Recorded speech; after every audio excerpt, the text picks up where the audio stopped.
ഭ്രാന്തന്റെ പ്രണയം an unconditional love story ഭാഗം 69. ആദി ചിന്നുവിന്റെ മുന്നിൽ വന്നു നിന്ന് അവൾക്ക് ഇരുവശവും കൈ കുത്തിവെച്ചു. ചിന്നുവിന്റെ തല താഴ്ന്നു. എന്താ നിന്റെ പ്രശ്നം? അവൻ ഗൗരവത്തോടെ ചോദിച്ചു. എനിക്കെന്താ പ്രശ്നം? എനിക്കൊരു പ്രശ്നവുമില്ല. ആദി സാർ ശ്രീലയത്തിലേക്ക് ചെല്ലാൻ നോക്ക്, അവരൊക്കെ അന്വേഷിക്കും. അവൾ അവന്റെ മുഖത്തേക്ക് നോക്കാതെ പറഞ്ഞു. ആദി സാറോ? നീ എന്നെ അങ്ങനെ അല്ലല്ലോ വിളിച്ചിരുന്നേ, ആദിയേട്ടനല്ലേ? പിന്നെന്താ ഇപ്പൊ ഇങ്ങനെ?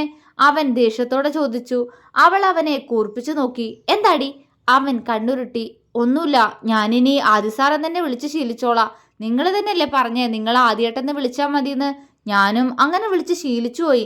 അതുകൊണ്ടാ കോളേജിൽ നിന്ന് അറിയാതെ നിങ്ങളെ ആദ്യേട്ടാന്ന് വിളിച്ചേ. അതിനെന്തിനാ എന്നോട് ദേഷ്യം? മനഃപൂർവ്വമൊന്നല്ലല്ലോ.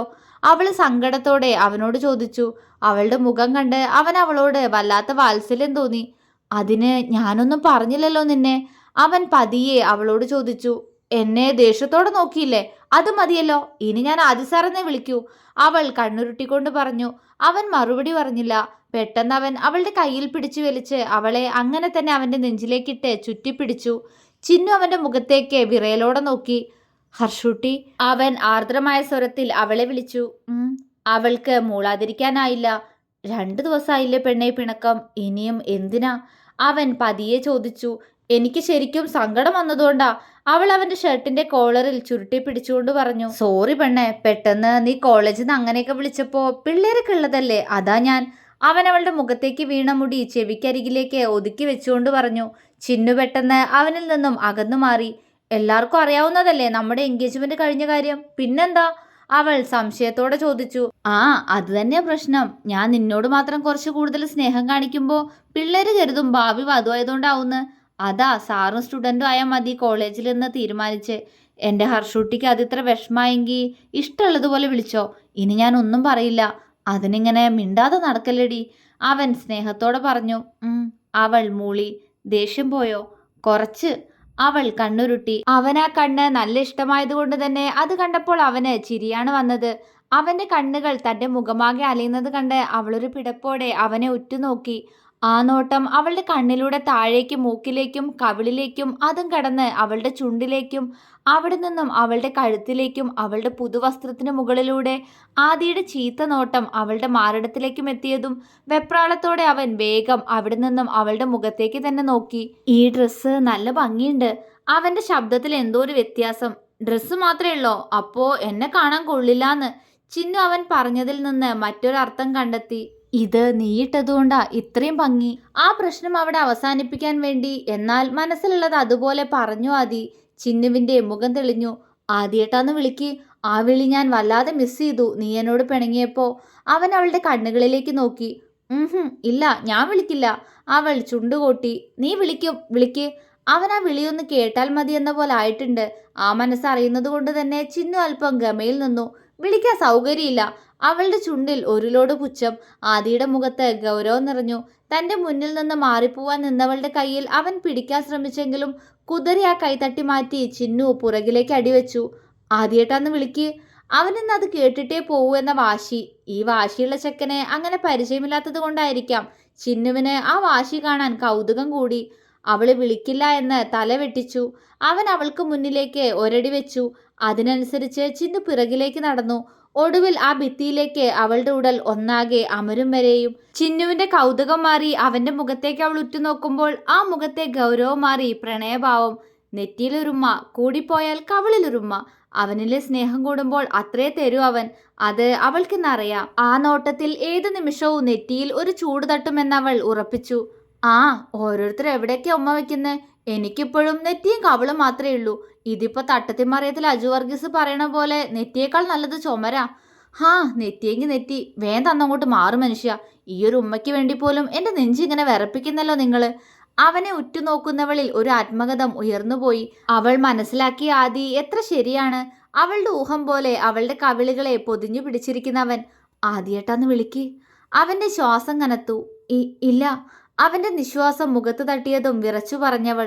അതേ നിമിഷം ആദിയുടെ ചുണ്ടുകൾ അവളുടെ നെറ്റിയിൽ അമർന്നിരുന്നു. ഉടലാകെ ഒരു തരിപ്പ് പടർന്നു കയറി. ആകെ എന്തൊക്കെയോ തോന്നിപ്പോയി അവൾക്ക്. വിളിക്കോ? നെറ്റിയിൽ നിന്നും അവളുടെ കവിളിലേക്ക് അവന്റെ ചുണ്ടെത്തുന്നേരം അവൻ ചോദിച്ചു, മന്ത്രണം പോലെ. ഇല്ല. അവന്റെ മീശരോമം കവിളിൽ പോറൽ നൽകിയതും മുഖമൊന്ന് വെട്ടിച്ചവൾ. അതേ നിമിഷം ആ കവിളിൽ അവന്റെ ചുണ്ടുകൾ മാത്രമല്ല പല്ലുകളും അമർന്നു പോയിരുന്നു. ആ! ചിന്നു കാലിൽ ഉയർന്നുപോയി. അവളിലെ ആ ശബ്ദം. ആദി അവളുടെ മുഖത്തേക്ക് തുറിച്ചു നോക്കി. കവിളിൽ അമർന്ന പല്ലിന്റെ നോവിൽ അവളുടെ കണ്ണുകൾ കലങ്ങിയിരിപ്പുണ്ട്. അവന്റെ ശ്വാസഗതി വല്ലാതെ കൂടി. അടുത്ത നിമിഷം അവളുടെ അല്പം തുറന്നു വെച്ച ചുണ്ടിലേക്ക് താഴ്ന്നു വന്നവൻ അവന്റെ ചുണ്ടുകൾ അവിടേക്ക് അമർത്തി വെച്ചിരുന്നു. ചിന്നു ഞെട്ടിപ്പോയി. അവളുടെ കണ്ണുകൾ മിഴിഞ്ഞു. അവള് പുറകിലേക്ക് ഒന്നുകൂടി അമർന്നു പോയെങ്കിലും അവളുമായി ഭിത്തിയിലേക്ക് ആദിയുടെ ശരീരവും അമർന്നുകൊണ്ട് അവളുടെ ചുണ്ടിൽ നിന്നും പതിയെ ചുണ്ടുകൾ അകത്തി മാറ്റുന്നതോടൊപ്പം അവളുടെ കീഴ്ചുണ്ടിൽ പതിയൊന്ന് കടിച്ചുകൊണ്ടവൻ ആ ചുണ്ടിനെ അവന്റെ വായിലേക്ക് ആക്കിയിരുന്നു. ചിന്നുവിന്റെ കൈകൾ ആദിയുടെ തോളിൽ മുറുകി. ഇരുവരുടെയും നെഞ്ചിടിപ്പിന് ഒരേ വേഗം. അവൻ പതിയെ അവളുടെ കീഴ്ചുണ്ടിനെ നുണഞ്ഞു തുടങ്ങി. അവന്റെ ചുണ്ടിന്റെ ചലനം, ഉമിനീരിന്റെ തണുപ്പ് എല്ലാം വായിലറിഞ്ഞു ചിന്നു. ദേഹം തളർന്നവൾ ആ ഭിത്തിയിൽ നിന്നും ഓർന്നു പോകും മുന്നേ ഇടത് കൈയാൽ അവളുടെ ഇടുപ്പിലൂടെ ചുറ്റിപ്പിടിച്ചുകൊണ്ട് അവൻ അവളുടെ ഇരു ചുണ്ടുകളെയും മാറി മാറി നുണഞ്ഞിരുന്നു. ചുണ്ടുകൾ തമ്മിൽ അറിയുന്ന ആദ്യ ചുംബനം. ആദിക്ക് അവളെ വിട്ടുമാറാൻ തോന്നുന്നില്ല. അത്രയും തീവ്രമായി അവനവളെ ചുംബിച്ചു.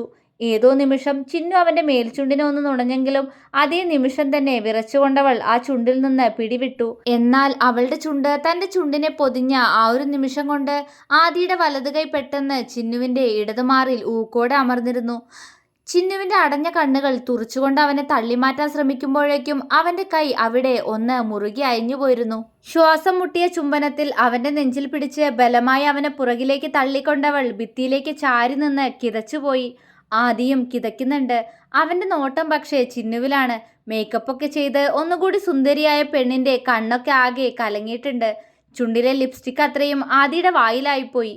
അതിനേക്കാൾ തന്റെ ചുംബനത്തിൽ ആകെ തളർന്നുപോയ അവന്റെ പെണ്ണ്. ആദിയുടെ നിയന്ത്രണം തെറ്റുന്നു. ഇഷ്ടം തുറന്നു പറഞ്ഞതിന് ശേഷം പലതവണ അവൻ നൽകാൻ ശ്രമിച്ചിട്ടും വേണ്ടെന്ന് കരുതിയ ചുംബനം അതിന്ന് സംഭവിച്ചിരിക്കുന്നു. ഉലഞ്ഞുപോയ അവളുടെ ഡ്രസ്സിലേക്ക് അവന്റെ നോട്ടം പോയതും അവളുടെ മാറിടത്തിൽ പതിഞ്ഞ തന്റെ കൈ അവന് അപ്പോഴാണ് ഓർമ്മ വന്നത്.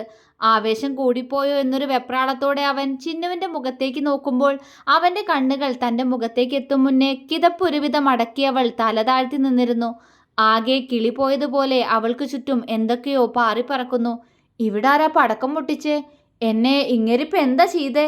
ചിന്നു മനസ്സിൽ ചോദിച്ചു. അവന്റെ ഉമിനീർ പടർന്നുപോയ ചുണ്ടുകൾ അവൾ അറിയാതെ കടിച്ചു പിടിച്ചു. എടോ കാല, എന്നെ ഇങ്ങനെ നോക്കി നിൽക്കാതെ ഇറങ്ങിപ്പോ. ഏട്ടത്തി ഓടി വായോ, ഇങ്ങനെ എന്നെ ഉമ്മ വെച്ചേ. അയ്യോ, ഞാനിപ്പോ ചാവേ. നെറ്റി തന്നെ മതിയായിരുന്നു. നെഞ്ചിടിച്ചിപ്പോ ഞാൻ ചത്തുപോയാ ഇങ്ങനെ ആരെ കിട്ടും? അവനെ നോക്കാൻ കഴിഞ്ഞിട്ടും ചുണ്ടുകൾ വെപ്രാളത്തോടെ എന്തൊക്കെയോ പിറുപിറുത്തു. ആദ്യം അവൾക്ക് തൊട്ടു മുന്നിൽ വന്ന് അവളുടെ മുഖം പിടിച്ചുയർത്തി. ആദ്യേട്ടാ.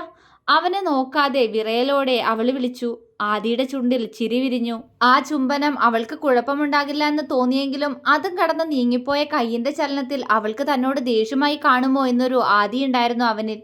എന്നാൽ അവളുടെ പതറിക്കൊണ്ടുള്ള വിളിയിൽ അവൾക്ക് തന്നോടൊരു ദേഷ്യവും ഇല്ല എന്ന് മനസ്സിലാകുക മാത്രമല്ല ഇനി അങ്ങനെ ചെയ്യാനൊക്കെയുള്ളൊരു ലൈസൻസ് കൂടി കിട്ടിയതുപോലെ തോന്നി ആദിക്ക്. ആദ്യമായത് കൊണ്ടുള്ള വെപ്രാള. ഇപ്പൊ വിളിച്ചല്ലോ ആദ്യേട്ടാന്ന്. അവൻ അവളുടെ ചുണ്ടോരം ചുണ്ടുമുട്ടിക്കാതെ എന്നാൽ മുട്ടിയതുപോലെ പറഞ്ഞു. അവൾ കണ്ണുകൾ ഉയർത്തി അവനെ നോക്കി. കോളേജിൽ മാത്രം ഹർഷൂട്ടി നീ എൻ്റെ സ്റ്റുഡൻറ്റ്. അതുകൊണ്ട് അവിടെ മാത്രമേ ഞാൻ നിൻ്റെ സാറായിരിക്കൂ. അതുകൊണ്ട് ഈ മാന്യതയ്ക്ക് എന്നിലുണ്ടാവൂട്ടോ. കുറുമ്പോടെ അവൻ പറഞ്ഞതും ചുവന്നുപോയ മുഖത്തോടെ അവൻ്റെ നെഞ്ചിലേക്ക് മുഖം അമർത്തിയവൾ. ആദിയുടെ ചുണ്ടുകൾ വിടർന്നുപോയി. അവൻ അവളെ കെട്ടിപ്പുണർന്നു. സോറി. അവളുടെ സ്വരം പതിഞ്ഞു. എന്തിന്? അവൻ ചിരിയോടെ ചോദിച്ചു. ഞാൻ വിഷമിപ്പിച്ചില്ലേ അതിന്? അവൾ അവനെ നോക്കാതെ തന്നെ പറഞ്ഞു. സാരില്ല. അവൻ ചിരിച്ചു. അവൾ മൂളി. എന്നോട് ദേഷ്യായോ? അവൻ അവളുടെ മുഖം പിടിച്ചുയർത്തി ആകാംക്ഷയോടെ ചോദിച്ചു. ഇനി എപ്പോഴും ഇങ്ങനെ തരണട്ടോ. പക്ഷെ അവളുടെ മറുപടി അതായിരുന്നു. ആദി വാ പൊളിച്ചു. അത് പിന്നെ ആദ്യമായിട്ടായപ്പോൾ ഞാനൊന്ന് ഞെട്ടിന്നുള്ളത് നേരാ. പക്ഷെ എനിക്ക് ആഗ്രഹം ഉണ്ടായിരുന്നേ ഇങ്ങനെയൊക്കെ. എത്രയെന്ന് വെച്ചാ ഈ നെറ്റിയും കവളും. ഇപ്പോഴെങ്കിലും നിങ്ങൾക്ക് തോന്നിയില്ല തരാൻ. അവൾ കുറുമ്പോടെ അവന്റെ കവിളിൽ പിച്ചി. ആദ്യമാണെങ്കിൽ നാണം കുടുങ്ങി നിൽക്കുന്ന ഒരു പെണ്ണിനെ കാണാമെന്ന് കരുതി നിന്നതായിരുന്നു. പക്ഷെ അവളുടെ പറച്ചിൽ കേട്ട് ആകെ ചൂളിപ്പോയത് അവനാണ്. എന്ത് പെണ്ണാടി നീ? അവൻ പൊട്ടിവന്ന ചിരിയോടെ അവളുടെ നെറ്റിയിൽ മുത്തി. ഇവിടെത്താ, ഇനി ഞാനും തരാം. അവള് ചുണ്ടിൽ തൊട്ടുകൊണ്ട് പറഞ്ഞു. ആദ്യം അവളെ കൂർപ്പിച്ചു നോക്കി. ദേ വേണ്ടാട്ടോ ഈ നോട്ടം. വല്ലാതെ കളിച്ച വലിയ ജെന്റിൽമാനായിട്ട് നിങ്ങൾ എന്നെ പിടിച്ച് ഉമ്മിച്ച കാര്യം ഞാനിവിടെ എല്ലാവരോടും പറയും. അവൾ ഭീഷണിപ്പെടുത്തി. ആദ്യമൊന്ന് ഞെട്ടി. എങ്കിലും അവളുടെ ഇടുപ്പിൽ ചുറ്റിക്കൊണ്ട് അവളുടെ മുഖം ഒന്നുകൂടി അവന് നേരെ ഉയർത്തിയവൻ. പറയൂ നീ. അവൻ പുരികമുയർത്തി. പറയൂല. ഒരു ഉമ്മ കൂടി തരുമോ? നേരത്തെ എൻ്റെ കിളി പോയിന്നേ, അതുകൊണ്ട് ഒന്നും അങ്ങോട്ട് ഇതായില്ല. നല്ല ആദ്യേട്ടനല്ലേ? അവൾ കൊഞ്ചി. ആദ്യ ചിരിച്ചുപോയി. എൻ്റെ ഹർഷൂട്ടി, നീ എന്തെൻ്റെ പെണ്ണെ ഇങ്ങനെ? അവൻ ചിരിയോടെ പറയുന്നതോടൊപ്പം അത്രയും ഇഷ്ടത്തോടെ മോഹത്തോടെ അവളുടെ ചുണ്ടുകളെ വീണ്ടും കവർന്നതും ഇത്തവണ ഒട്ടും താമസിയാതെ അവൾ അവൻ്റെ മേൽചുണ്ടിനെ കടിച്ചെടുത്ത് നുണഞ്ഞിരുന്നു. ആദി വിറച്ചു. അതേസമയം അവൻ്റെ കൈ ഉയർന്നുകൊണ്ട് നേരത്തെ അറിഞ്ഞ മാർദ്ദവം അറിയാനെന്ന പോലെ അവളുടെ മാറിടത്തിലേക്ക് എത്തിയതും അത് മുൻകൂട്ടി കണ്ടതുപോലെ ചിന്നു ആ കൈ പിടിച്ചു വെച്ചു. പക്ഷേ ചുംബന തീവ്രതയിൽ ചുണ്ടുകൾക്കൊപ്പം ആ കൈകളും തമ്മിൽ പരസ്പരം ചേരുമ്പോൾ ആ കൈയും കടന്ന് ആദിയുടെ കൈകൾ ലക്ഷ്യസ്ഥാനം എത്തുക തന്നെ ചെയ്തു. ചിന്നുവിൻ്റെ കണ്ണുകൾ കൂമ്പിയടഞ്ഞു. തുടരും.